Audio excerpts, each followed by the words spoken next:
So over the past year, the pandemic has exposed what some call the digital divide, or the gap between those who have access to computers and the internet, and of course those who don't. That certainly puts many of our students at schools and universities at a distinct disadvantage. Well, a student at Metropolitan State U of Denver has a solution. Connor McHugh on the campus right now. Connor, he says the answer is right in the palm of our hands. Yeah, Jim, it is called the Phonebook, and it essentially turns the cell phone you already have into a fully functioning laptop.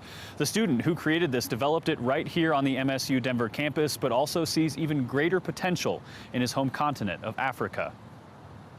As fall semester began at MSU Denver, senior Dominique Hunt noticed a growing need while working in the IT department.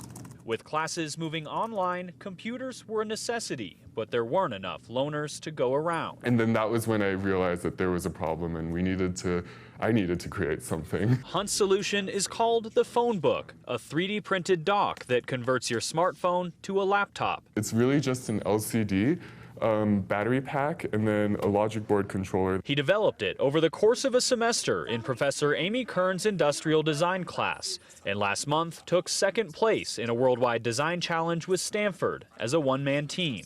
With industrial design, we're always looking for the right idea for the right person in the right climate.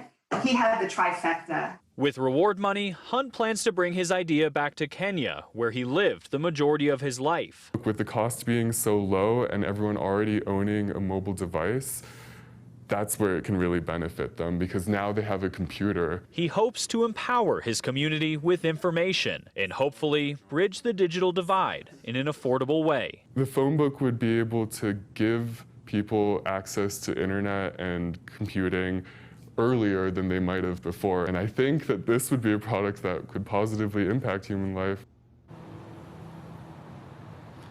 Now, Hunt has already sent several prototypes to Kenya, and through an MSU Denver connection, he's already started talking with an organization there that could one day start mass producing this. Jim and Karen, quite the impressive feat for someone who graduates next week. Live in Denver, Connor McHugh covering Colorado First. He's very impressive, Connor. Thanks so much.